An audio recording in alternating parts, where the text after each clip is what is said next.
Hello friends, I'm Kayla. Earlier this year I did this video, a 5-star assessment, where I talked through all of the books that I've given 5 stars over the last couple of years and the things that they had in common.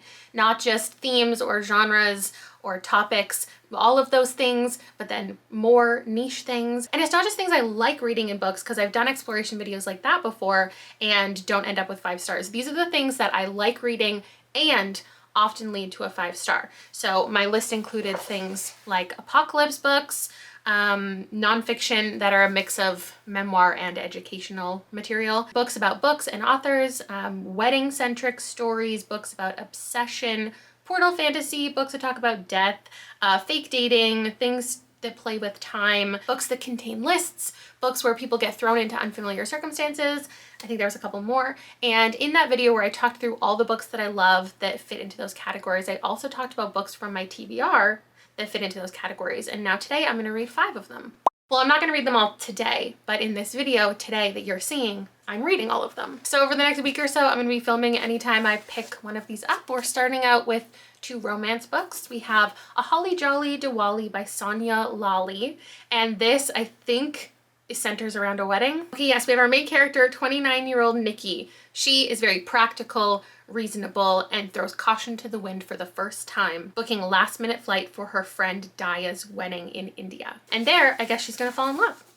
Another book I have is Happy Place by Emily Henry, which I've been itching to read, and this I put in the fake dating category. I know it has a lot more going on, but it is about 2 characters who were together, they recently broke up, and they're fake dating now because their friends expect them to be together. For my apocalypse book, I have Black Tide by Casey Jones. This, I read the first chapter of in this video. I read the first chapter of everything on my TBR. I think this was the only one of these on my TBR shelf at that time. So I remember the first chapter being super intriguing, but I don't really remember what it was now. I think there's, well, I know there's a, oh no, I do remember. Oh my gosh. There's a guy and a girl, and they are living next to each other. One of them is like house sitting for somebody, and she like hops the fence and goes to hang out with this random guy in his backyard, and they really hit it off, and I think they sleep together, and then they wake up and the world is ending. I don't think I got to that part yet, but that's the vibe of that one. And then The Last Word by Taylor Adams is muchly anticipated by me, from an author that I've read and loved before.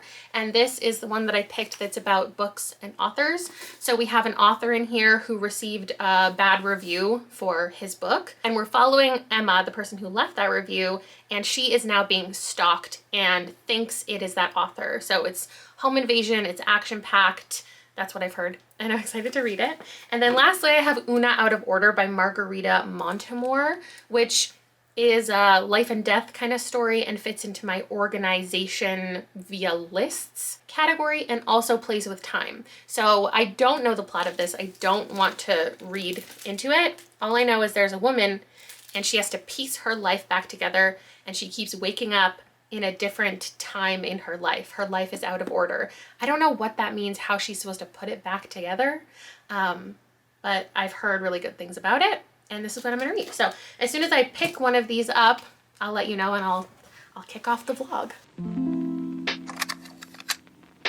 So I've decided to start with Oona Out of Order. Now, originally I put this in the category of playing with time and organization, but I'm also thinking it is much more, I'm a couple chapters in now, the story that I like when somebody is thrown into an unfamiliar circumstance. And this is a pretty common thing in books, where somebody's like a fish out of water, just has to figure out life and roll with the punches and whatever presents itself to them, like The Undomestic Goddess and Finley Donovan. Everyone in this room will someday be dead, nothing to see here. I just love people just appearing somewhere and showing up for a job interview they didn't go to and just having to like figure it out. And this does that, but also it has like the time travel element. So we're getting vibes of Kindred and the Midnight Library and like 13 Going on 30 and Evelyn Hardcastle. There's this recent book for the Reese's Book Club, that sounded weird, called Cassandra in Reverse, which I feel like gives the same vibes. And the intent just seems very clear from the beginning. It's supposed to, like many time travel books, it's not technically time, I'll explain it in a second, but the intent is to make you appreciate what you have, live in the moment. And I guess that's the 2 main takeaways we're gonna have as the character and as the reader. So what happens is the book kicks off with Oona, and she is at like a New Year's Eve party. And it says right here, it's in 1982, and she is 18, and then there's another number 18 after it. So what that means is this is when the whole thing kicks off. This is when her life, she starts appearing out of order. As soon as New Year hits, she's going to be thrown into a different year and a different age. But her mental age is still the same, like it's going in chronological order. So it goes part 2 under ice, that's the title, and then it's 2015 now. So she is 51, but after it says 19 because mentally she's 19. It's a year later for her, but she's jumping to a random spot in her life. We get that for 50 pages, and then it's 1991 and she's 27, but mentally she's 20. Everyone else is just living their life as if it's normal. And so when Oona pops into her being like 50 years old, she has a partner and she has a life, and she wakes up and she has no memory of it. She was just, 20 years old in whatever time she was just in. So she wakes up, but she knows that she has to fumble along and figure it out. The first time she doesn't, but now moving forward, she is aware that this is happening, but she's still retaining no memories from the years that she hasn't popped into yet. I don't know if any of that makes sense, but there are a couple trusted individuals who know about it and are helping her along. I thought maybe it was like she has to put her life back together. That's not what it is. It's a warm story. There's no big mystery. There's no big drama. I'm sure she's going to go through a lot of things, but she's not trying to figure anything out. She's just existing. So it makes it fun because she just pops into things and has to situate herself, and she leaves herself notes from years prior, and her old self and other people are also just like, this is your life. We're not going to spoil anything for you. Like the year before this that just preceded, like, let's not even worry about that and just live in the moment and live this year however you want it to be. So she's living 1 year at a time. So every chapter also, or section, will end at New Year's. So we're following an entire year over those 50 pages. We find out how the year ends, and then we see where she's going to end up next. I already love it. I'm running through it. I have to take Liam to baseball soon, so I'll update you in the car. Hopefully I'll be a couple more years of her life in, and I can tell you how it's going. Why didn't anyone tell me? My lipstick is all over my face. I cannot think of a time that I have read a book quicker than this as of late. I'm eating it up. I love it so much. We just got to I don't want to call it a twist, a reveal. Naturally, in a book like this, Oona is going through a lot of different circumstances, a lot of different years, and she's like opening up to certain people about her condition. She wants to have a successful relationship, and she wants to build a certain life for herself. And there's always this question of like, can we trust certain people she's interacting with? What is the relationship really like? Because she has no memory. And I just worry so much about the stories that are to come and what Oona's life looks like, though it is a mostly positive story. And I feel like it's cool to read because there are a lot of feelings that you have in life that are represented in here, but through like a funny surrealist lens. Now I can't relate, but people talk about the feeling of being of a certain age, like say 50 years old, and looking in the mirror and not recognizing yourself and feeling like you're still 19 and you're still fun and fresh and young, but there's suddenly all of these wrinkles on your face. So it's like that, but literally she wakes up and sees a 50-year-old in the mirror and she's terrified. Or the way that social media has completely consumed our lives, and we think back to, some of us, the years before social media and how life was maybe more peaceful or harder depending on how you perceive things. And then Oona literally gets the opportunity to like go back after this obsession with social media year that she was in and all the things that came along with it. She's romanticizing a time before, and then she gets to go back. I need to go out and purchase myself a copy immediately. I have a good feeling it's going to be 5 stars, but I also don't want to oversell it. I don't think this is like the same thing that I said about all the books that I mentioned earlier that are kind of this tone. I am really appreciating them. Even if they have nothing to teach me, I just like following a character who is learning these lessons. And the takeaway is always the same. Beyond the things I already said, it's like everything is inevitable. You go back in time, or you're going to different years and you think you can change things, but everything's going to happen the way that it was meant to happen. And the character who's time traveling always has to learn that lesson. I love it. Watch me already be done with it by the time we leave baseball. It's pouring rain. I don't know if you can hear. So I'll probably sit in the vehicle while he's doing baseball and make him go play in the rain, because I can't bring my book out in the rain, and I'll just finish it sitting in the car for an hour and a half. I love when I love books.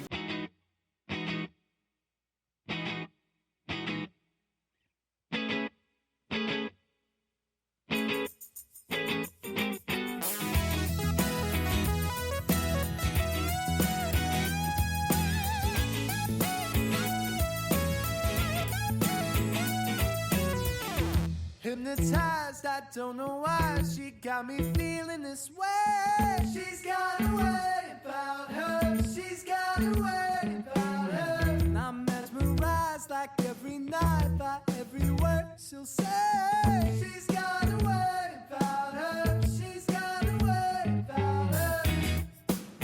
Yeah, she doesn't know that she's got a hold. She's got a certain kind of gravity, and she doesn't know that I want her so. And when I see her, I believe in every hunger, turning Sinatra song. She took me to the moon. Oh my god, my 5-star prediction, it came true. It was 5 stars. Even though I will admit I feel a little unsatisfied, not by the ending, but the fact that it just ended, because you only get to experience like, what, 8 of the years of her life, however long she lives. I could have done with 200 more pages, but then I'm sure the book would have dragged. I don't think that this one will work for everyone, because I wouldn't say she is an actively, intentionally unlikable character, but she's not a super likable character. She makes a lot of poor decisions. She is going through so many years of her life in just, so, like, you're reading from someone in their early 20s. It's not easy to get on board with all the decisions that she's making. And also, if you like a kind of like cozier, easy setting, though she's experiencing hardships and the people around her are as well, there is this sense of ease that she's moving around in her life, because when you're hopping into different times, you can prepare your future a certain way. So she doesn't have to like worry about money or working. That leads the book to feel a little softer and cozier, and like the stakes aren't too high. For only including so many years, I think this was pretty excellently done as far as the takeaway messages that the author wanted to pull off in every year, the development that was like a realistic journey for her to go on. I would probably recommend this most for fans of The Midnight Library, because I feel like we did touch on similar things and people have liked and disliked that equally. I wouldn't call it a super emotional book. Like, there are emotional things happening, but I don't know that you get that connected to Oona by the end. And that's probably because she doesn't even really know herself. It's not the kind of book where she's revisiting these years. It's not steeped in nostalgia the way I thought it might be, because the years that she's in, that is like, she was never 52 while she was 52. Like, every single year of her life, she was a different age. So it's not like she's remembering things. Her entire life was created by somebody not her age, so it's hard for her to even find a steady personality, if that makes sense. So she's not a really knowable character. I just think it was an interesting plot. I had a great time. It did everything that I wanted it to, so it's getting a 5.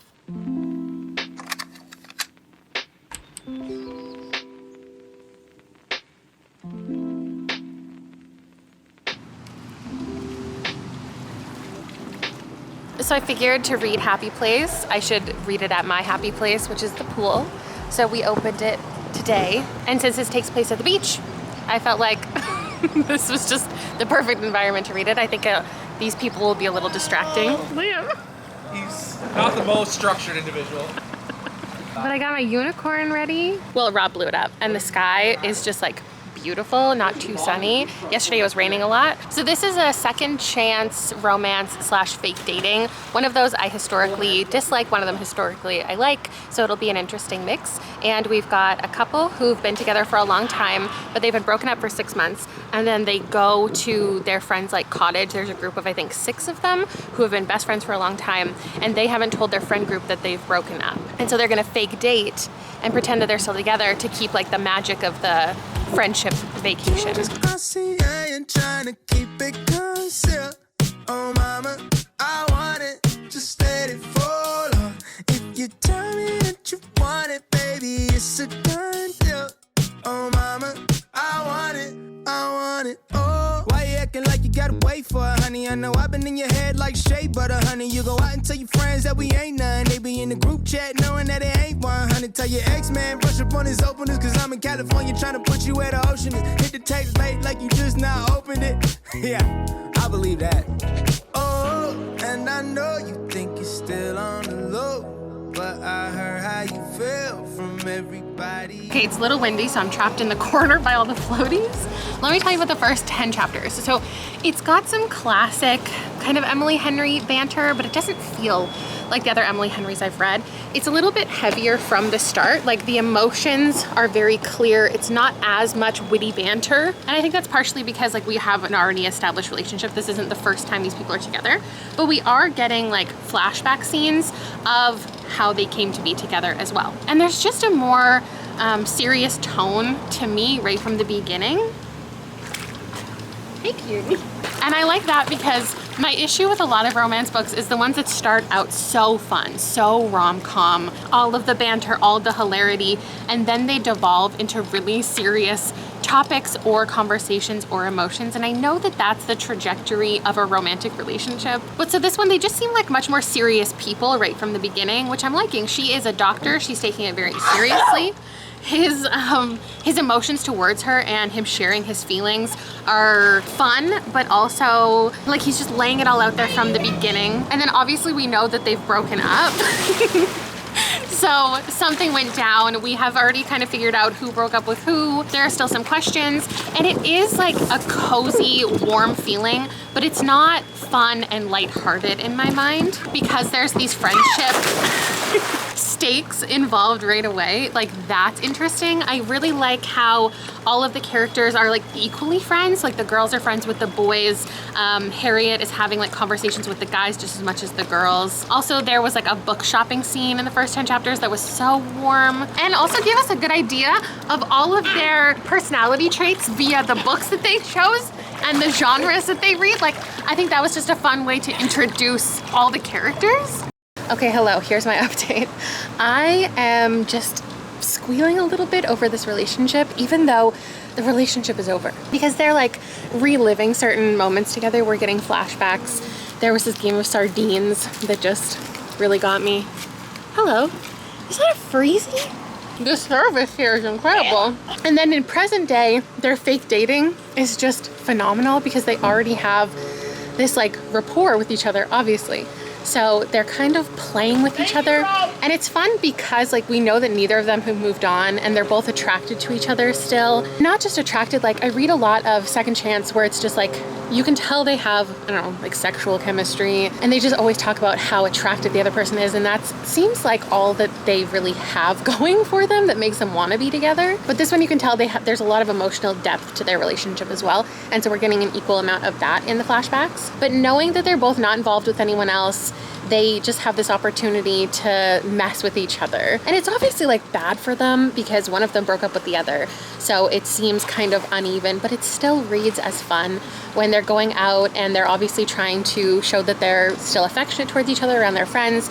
So they're like kissing and touching and talking about what they are and aren't allowed to do, the boundaries that they have, and just like the kisses. It's all just been so sweet, and I'm just like giggling and swooning. And I actually think I need to take a break from the book because I'm almost halfway through and it's going so well for me so far. And before, like obviously it is really heartfelt and like I said, emotional already. I know that it's going to get even more so. So I just want to bask in what it currently is and just sit with this feeling for a minute. So I think that's what I'm gonna do. Okay, I took some time off, and I think I am emotionally prepared to read the second half of this. I'm exactly halfway through. I have my emotional support Reese's Pieces. I'm comfy and cozy. The last couple chapters have been a lot of in the past and a lot of feelings in the present. So the squealy feelings that I was having have lessened a little bit, and I feel like we're approaching some intensity.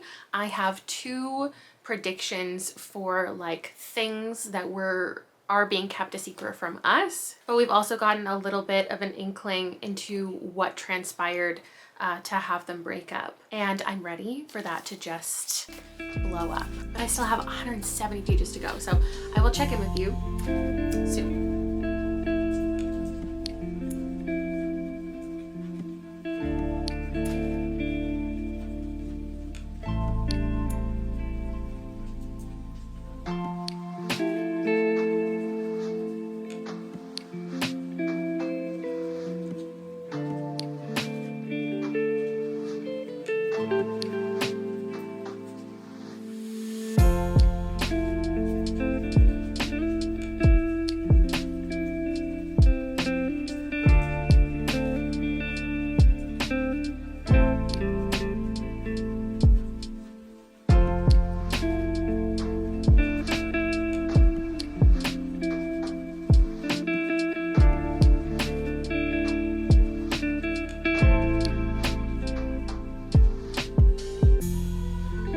All right, my friends, I've got good news and bad news.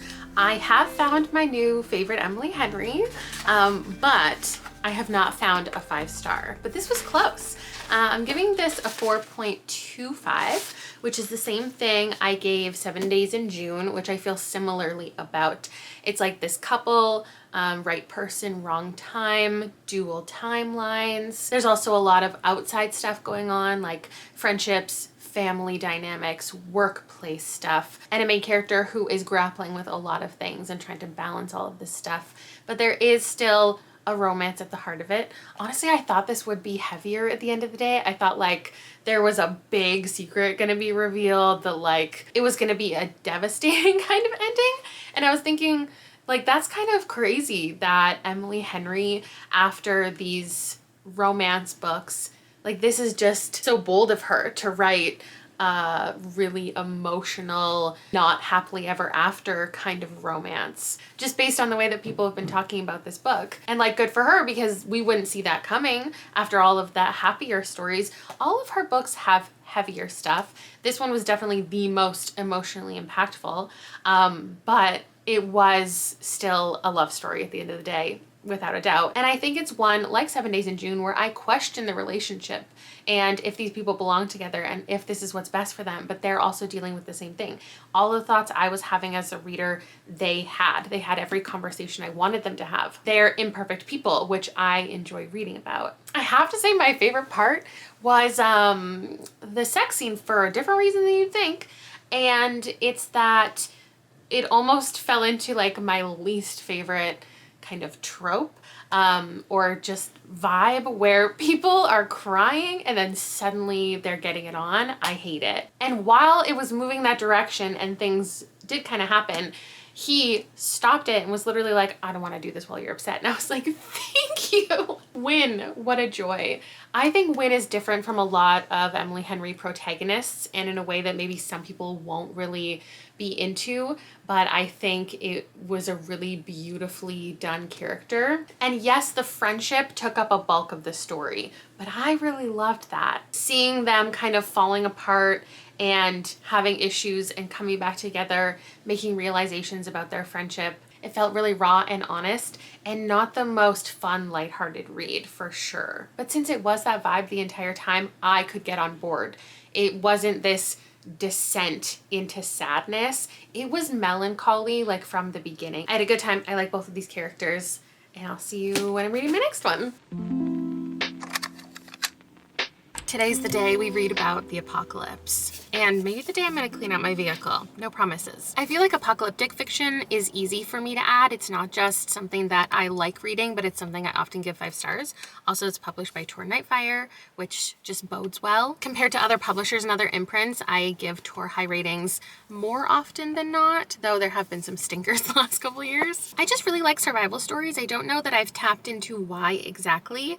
Maybe it's also people thrown into unfamiliar circumstances and having to figure it out. But obviously when the stakes are high, it gets more interesting. But there also just has to be a good balance of action and like substance. There needs to be characters that you care about, or there's some type of interesting thing going on, existential crisis that people are in. I read the first chapter in that video where I read the first chapter of everything on my TBR, and I gave it a 9 out of 10.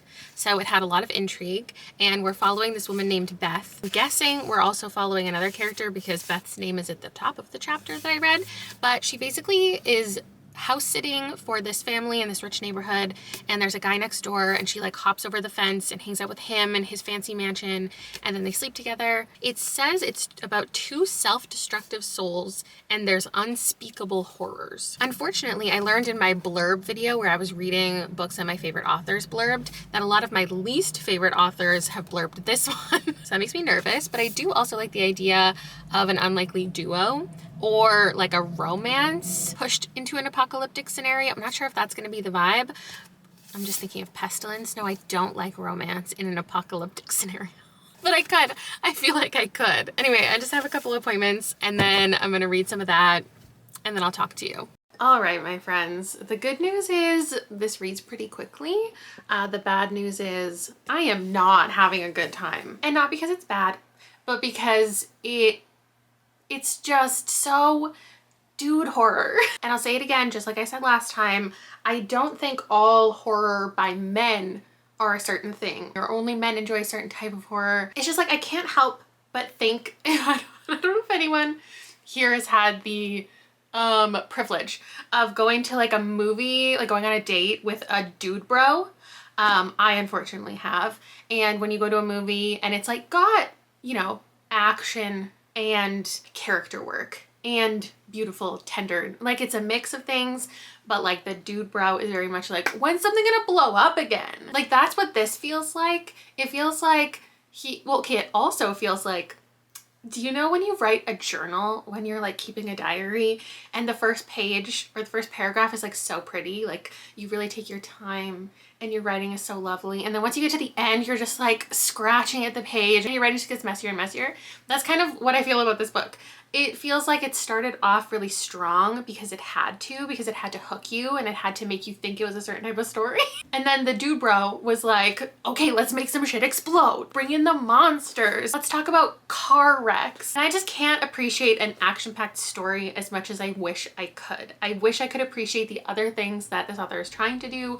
First of all, yeah, I was duped again. I thought this was a woman. This happened to me just last month with Taylor Adams, who I swear I thought was a woman. And obviously authors can use like their initials, any name they want. It can be ambiguous, whatever. But I don't know, there's just like no author photo and I was like, oh, a woman is writing an apocalyptic book, let me pick it up. And not that it would definitively be something different if a woman had written it, right? But I just got to the point where I was like, oh my god, this is so dude horror. And then I looked and it is written by a dude, so I've got my finger on the pulse of dude fiction. I know it when I see it. And now especially, I was already bothered by, not bothered, this isn't like bad representation for women or anything like that. I would far rather read this than, you know, a horror author who's writing like a terrible depiction of a woman. But it's just so clearly written by a man who like knows that women will read it. And so every like 30 pages, he makes a point to be like, and she was a badass. So we've got our main characters, Beth and Mike, and they're getting into all these situations. And around every turn, it's like the author is writing us to see Beth a certain way, or Mike is viewing Beth a certain way.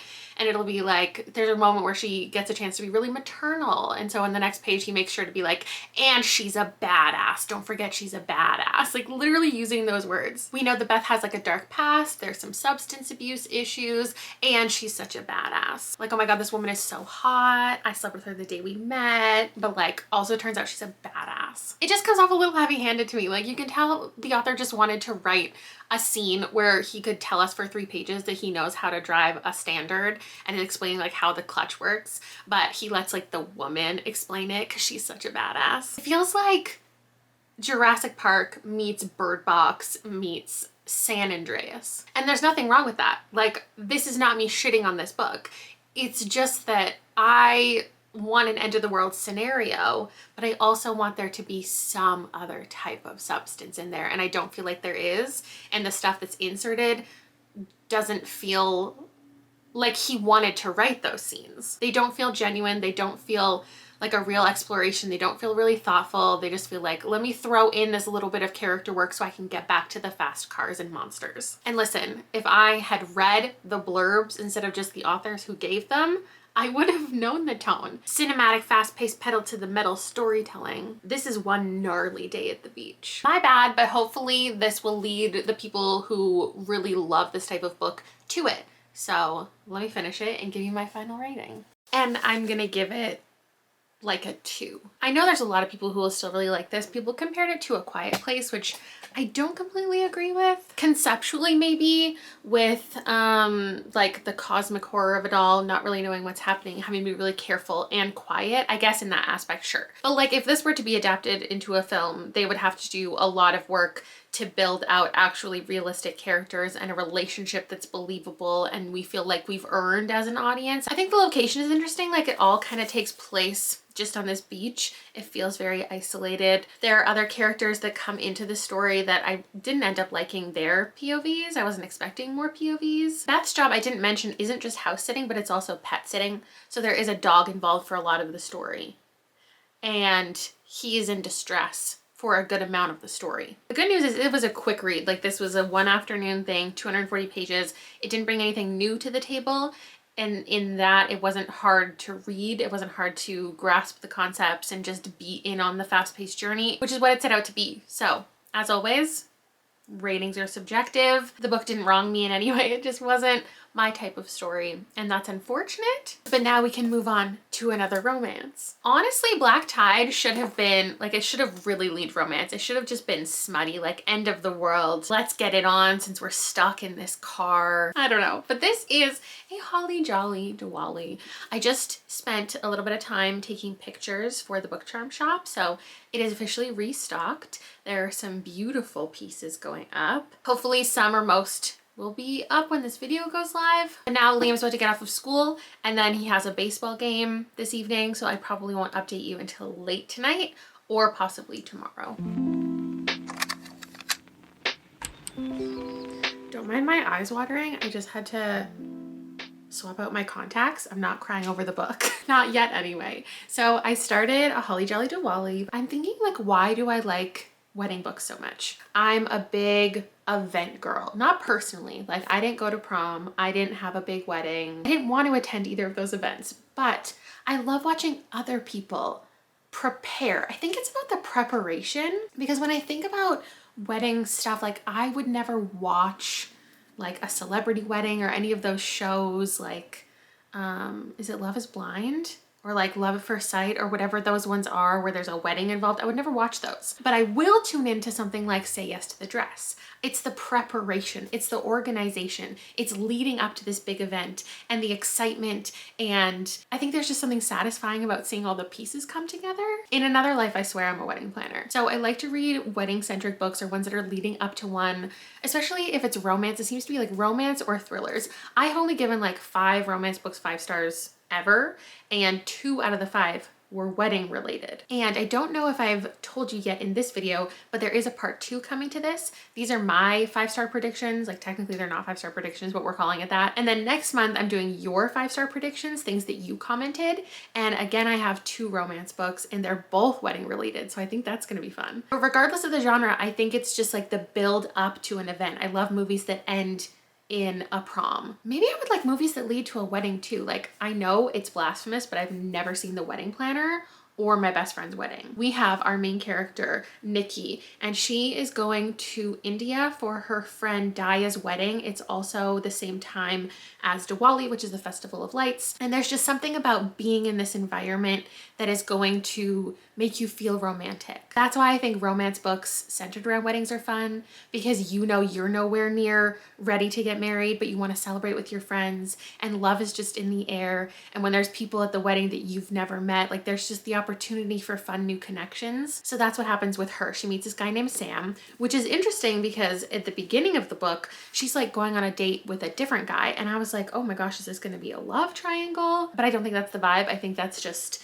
Sonia setting up her main character as someone we understand to be like desirable. But the problem is they've both traveled to this wedding. He is from London.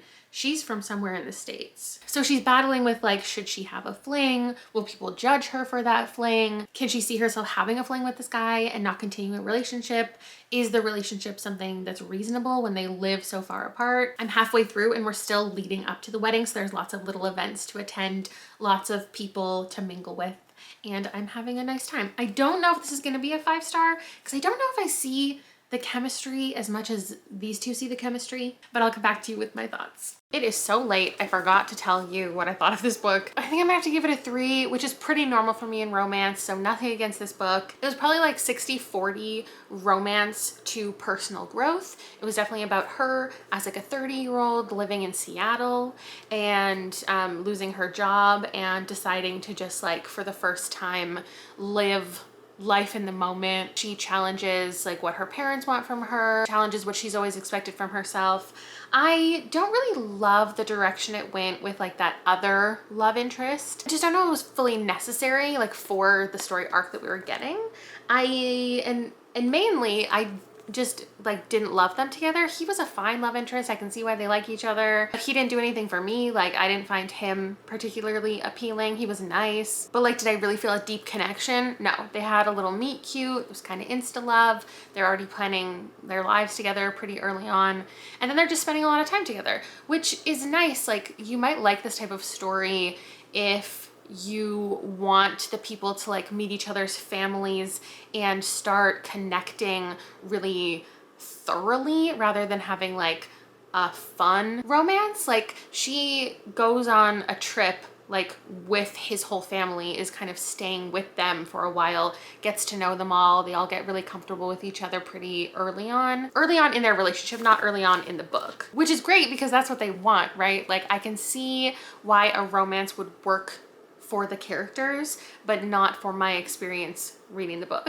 I would say overall it was a good read, not great. So not every wedding centric book is gonna get 5 stars. That's what we've learned. Hello, it's the weekend. We have, what do we have going on this weekend? Oh, baseball. It's always baseball, but today is the last game. This morning I had my live show for the Literally Dead Book Club, and now it's time for me to read the last book for the video, The Last Word. So Taylor Adams is an author that has written one of my only like 4, I think it was a 4.5 star pure thrillers. It's one of the only pure thrillers, no real mystery, that I've enjoyed. And this was so long ago that I do think back to this frequently and wonder, was it just in its time I liked it? Would it hold up? Should I reread it? Because since this, he also came out with Hairpin Bridge, which like everybody hated and got absolutely roasted online. And then there's this one. I think maybe he's had some other books, I'm not really sure. But then The Last Word is really interesting because everybody talks about this like in real life. His last book got bad reviews, and then he writes this book about a horrible author, and like he's gonna go after a reviewer he doesn't agree with who left a negative review. And that's just very interesting. So we have this woman, her name's Emma, and clearly she is running away from something, as many mystery and thriller books have our main characters doing. A woman in an isolated environment who's running from her deep dark past. I'm sure that's going to get slowly revealed throughout the book, though I can assume what it is. I'm what, a quarter of the way in, and I just got to the point where we're actually reading the book that the author who got the review, who's maybe stalking Emma, is writing about stalking Emma. So there's a book inside the book, which I love books about authors. I don't always love reading the story that they're writing inside of the book. It takes a special, I think, pen to be able to do that successfully and make you care about both storylines. But since the storyline inside the storyline is the same story, you're just reading it through a different lens. I think it's going to be good. So far it's what? I don't know. So far it is ridiculous, which is something that I like, but obvious, I feel like. Now, this isn't giving any spoilers because I don't know this for a fact, but she has this one neighbor who is really good with words, and he lives a little far away, and she hasn't been able to speak to him in person, and they just like hold up signs to each other, telling each other stuff about themselves and whatever. And she doesn't know too much about him. She's trying to dig into his past because he's starting to get to know her, and she doesn't want to feel unsafe. And it's obvious to us as the reader that like he's probably an author, but then Taylor Adams, I feel like, is trying so hard to imply that he is the one stalking her that like obviously he's not the one stalking her. And so she's alone. She has a fear of what's to come. There is a dog in this one as well, and I'm worried about the fate of the pooch. He did make an interesting choice by making her review like meaner than I think most negative reviews that an author who's just up and coming, who feels like their life is going to be negatively impacted by this one review online, usually is. Like, she said some angry stuff. We are going to finish this book today and finish this video up today. I meant to yesterday, and then baseball happened, which went well, and they won. And then I got a really big burst blood vessel in my eye, which has never happened to me before. I'm wondering if it's something like worse than that because it's really big and it's like textured, and sorry, I'm gonna gross you out. I can feel it when I blink, and it's like making not everything blurry, but like I definitely can't put my contacts in. I'm just not stoked about it. So Liam went to the park, Rob went out to get groceries, and I'm just gonna finish my book. I'm just not feeling it today, you know, like real life. So we're gonna dive back into this. I am 3/4 of the way through now. I wish that I was liking the book inside the book more. I feel like we're reading multiple stories at the same time. It's like the actual story that's happening, the fictional story that's being written about it, and then like kind of the news that is reflecting on the things that happened to Emma in this house. Like, is the news from inside the book or is it real? And then we also have flashbacks to Emma's life before, and we're getting answers about that.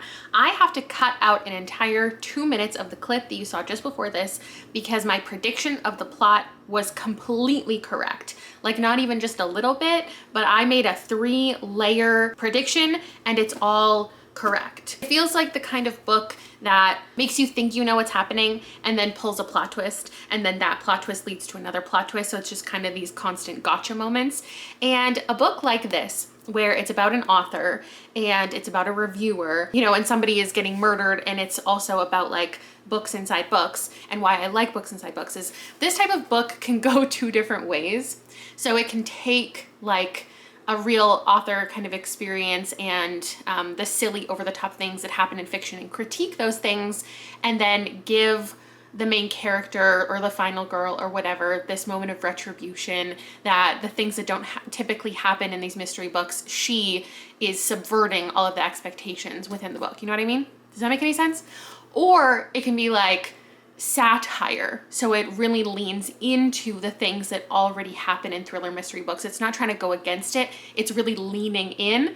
And that's what this book is doing. And I feel like that's done intentionally because then we have less of an opportunity as reviewers to critique the things that are going on in here. For example, like poor mental health representation, because like that's just what mystery and thriller books tend to do, right? So why don't we put it in here? Because that's what you would expect from the genre. So it does feel self-aware, but it's also not going to go against the tropes that you typically see. It's reminding me a little bit of Home Before Dark because there's a book inside a book, and there's like the twist and then the twist for the twist and then the twist for the twist. But this was just more skillfully done, especially the book inside the book. This one, I would rather not be reading the like poorly written book, but the fact that it's poorly written is kind of the point because he's just like a shitty author. Honestly, good for Taylor Adams for writing a book that is hard to critique because all your critiques are the point. I do not know what to rate this book. I finished it. I thought that was a good time, but I didn't love it. Like, it's definitely not a 5-star thriller. Does it feel like a 4-star thriller? Maybe it feels like a 4-star thriller. I would say there are like 8 reveals in the last third of this book, and I predicted 6 out of the 8. So there were still things that surprised me. Definitely things surprised me, which was fun. But I also think that there are about 50 pages we could have lost that got a little repetitive. And there were a couple things I didn't like. I don't take issue with it, but the fact that like the dog, we were getting the dog's thoughts or like Emma's interpretation of what the dog was thinking, that I hated that. And I feel like I'm gonna be alone in that, so I'm not gonna get into it. I was distracted by her constantly having conversations in the book, but it was with the dog, but it was like not real. I don't know. This is the kind of book that I would only recommend to people who don't say things like, I had to suspend my disbelief while reading this book and that's why I hated it. Like, this is over the top, silly, unrealistic, have to suspend disbelief for. So go into it with that expectation. It actually reminded me at times of Survive the Night and The Last Girl Support Group, which I gave like 2 and 3 stars and didn't like. But I feel like people who really loved these would probably love this because it's got a similar meta vibe to it. It's commenting on the genre itself. And it also has that element of following a character who just cannot die. Like, it's just action sequence after action sequence where deadly things are happening, but they just keep like surviving. It's like when a house catches on fire in a movie and then the next scene you see that they escaped when there's no way they could have escaped. It was a little funny at times, a little campy, definitely action-packed, but there were some mysteries to be revealed, so that's fun. I don't know, a 4, a 3.75, whatever it is, I would recommend it to a specific group of readers. I know that I've seen a lot of people say this is their favorite thriller of the year, so that's very interesting. Though it also makes sense because I feel like we've been in a real drought with thrillers in the last couple years. At the end of the day, as usual, my 5-star predictions didn't turn out to be 5 stars, which no one is surprised by. But we did have one huge win, a pretty decent win with Happy Place. The Last Word went well, and then these ones were okay and like not okay. But I definitely remain that I love these things in books. I want to follow writers, I want to follow weddings. And so in the last couple of days of the month, I'm also going to revisit those themes a couple more times because I didn't have 5 stars with authors or weddings. I'm going to do this on my own time. So keep an eye out for my wrap up to see how these ones go. Thank you so much for watching, and I will see you next month with your 5-star predictions for me. Bye.